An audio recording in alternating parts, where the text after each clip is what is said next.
তামিলনাড়ুর রামেশ্বরমে এক অতি দরিদ্র মুসলমান পরিবারে 1931 সালের 15ই অক্টোবর পৃথিবীর আলো দেখেন আবুল পকির জয়নুল আবদিন আব্দুল কালাম।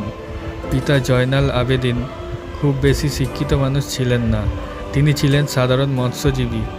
স্কুলে পড়ার সময় থেকেই আব্দুল কালাম রোজগারের তাগিদে খবরের কাগজ বিক্রি করতেন। তার মাতা আসিয়াম্মা সংসার নিয়ে ব্যস্ত থাকতেন। 7 ভাই বোনদের সাথে খুব সহজভাবেই আব্দুল কালাম বড় হয়ে ওঠেন। তার জীবনে অগ্রজ জালালউদ্দিন ও শামসুদ্দিনের যথেষ্ট প্রভাব লক্ষ্য করা যায়। তাঁরা ভাইরা ছিলেন পিতার আদর্শে গড়া। সংসারের সহস্র দুঃখ কষ্ট জ্বালা যন্ত্রণা সব কিছু সহ্য করে মা আসিয়াম্মা খুব ভালো করে সংসার সামলাতেন। সব কিছু ত্যাগের মধ্যে দিয়ে তিনি সন্তানদের মানুষ করার চিন্তাতে বিভোর থাকতেন।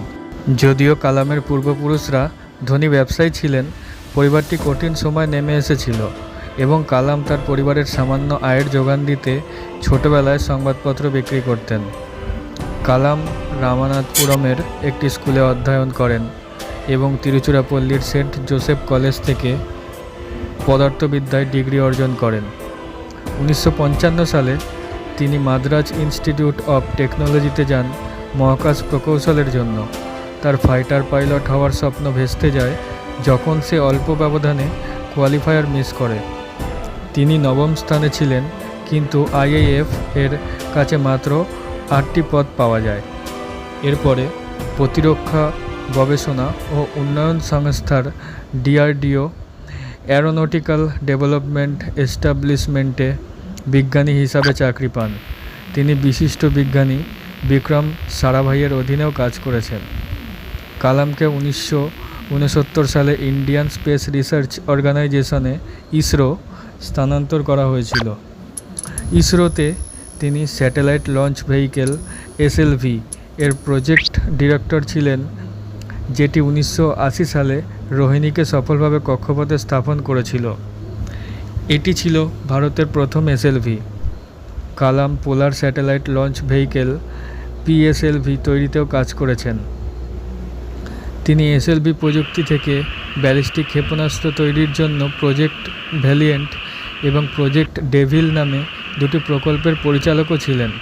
তার গবেষণা এবং নেতৃত্ব তাকে একটি উন্নত ক্ষেপণাস্ত্র উন্নয়ন কর্মসূচির পরিচালনায় নিয়ে যায়।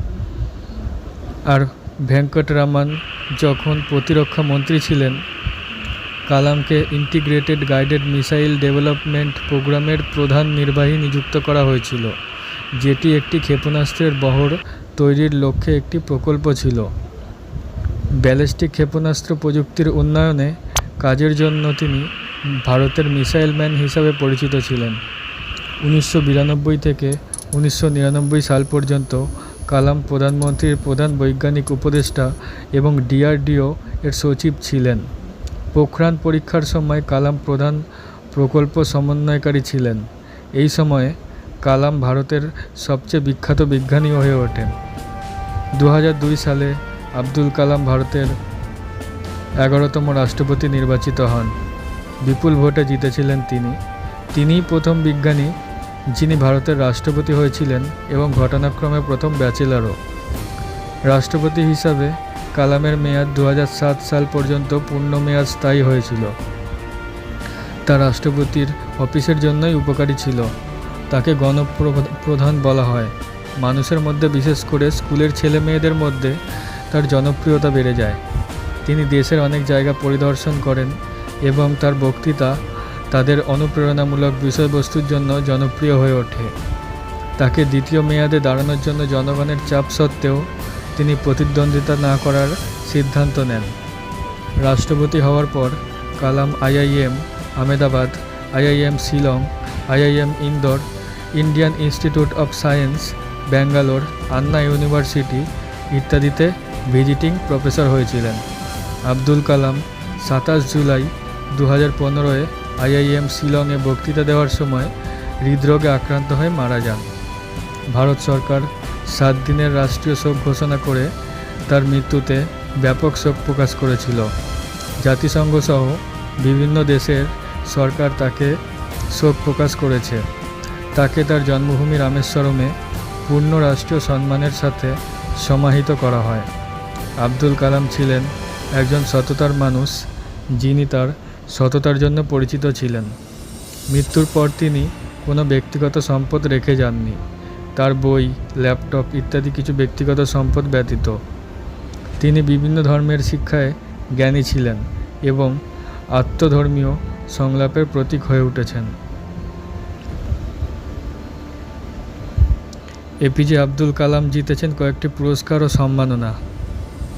1981 সালে পদ্মভূষণ, 1990 সালে পদ্মবিভূষণ, 1997 সালে ভারতরত্ন পুরস্কার, 1997 সালে জাতীয় সংহতির জন্য ইন্দিরা গান্ধী পুরস্কার, 1998 সালে বীর সাভারকার পুরস্কার, 2007 সালে কিং চার্লস দ্বিতীয় পদক, রয়্যাল সোসাইটি, ইউকে, 2014 সালে doctor of science, Edinburgh university, UK.